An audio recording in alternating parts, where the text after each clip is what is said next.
সিজদায় গেছি, পায়ের নিচে জায়নামাজ, তাও গরম মানে না, তার নিচে দিয়েছি জুতা, তারপরেও গরম মানে না।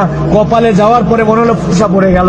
উঠার পরে সবাই তো তাড়াহুড়া করতেছে, আর উনি বলতেছে, আহারে আমার পায়ের নিচে জায়নামাজ, আমার পায়ের নিচে জুতা, তারপরে আমার পায়ে গরম লাগে, আর আমার নবীর সাহাবীদেরকে কালেমা গ্রহণ করার জন্য এই পাথরের মধ্যে চিট করে শুয়ে রেখে বুকের উপরে পাথর জমাই দিয়েছে।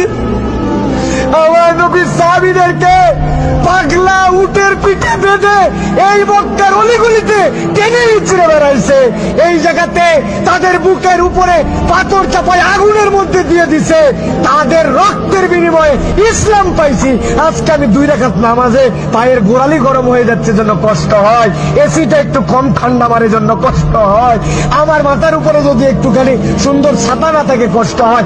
আমার নবী, আমার সাহাবীরা কি কষ্ট করছে, এটা ফিলিংসের সফর, হজের সফর, অনুভূতির সফর।